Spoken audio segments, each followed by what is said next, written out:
নমস্কার, জয় মাতারা। আমি অ্যাস্ট্রো হিমাংশু ভাগ্যের দ্বার থেকে আপনাদেরকে জানাই আন্তরিক শুভেচ্ছা, ভালোবাসা। আজ আমি যে প্রেডিকশনটি করতে চলেছি, জাতকেরা হলে ডান হাতটিকে দেখুন এবং জাতিকারা হলে বাঁ হাতটিকে দেখুন। যেসব জাতক জাতিকাদের শুক্রের স্থানে এই ধরনের ক্রস সাইন থাকে বা তিল চিহ্ন থাকে বা জাল চিহ্ন থাকে বা ব্ল্যাক স্পট থাকে বা শুক্রের স্থানটি একটু ডাবা থাকে, তাহলে এদের গুপ্ত রোগ তৈরি হয় এবং দাম্পত্য জীবনে নানা রকমের কলহ বিবাদ, অশান্তি এবং এদের বেড সুখ ভালো হয় না।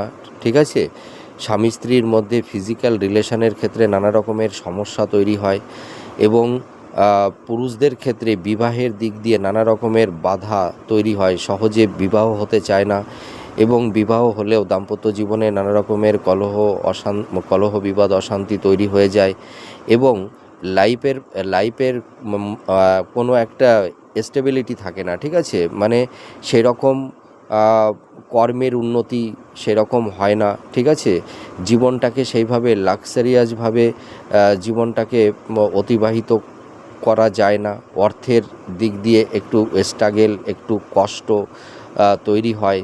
ঠিক আছে, হাতে অর্থ বেশি থাকে না, অর্থটা খরচ হয়ে যায়, এই ধরনের সমস্যা তৈরি হয় এবং পুরুষদের ক্ষেত্রে গুপ্ত রোগও তৈরি হয়। আপনারা মিলে দেখুন এই প্রেডিকশনটি কতটা ম্যাচ করছে। নমস্কার, জয় মাতারা।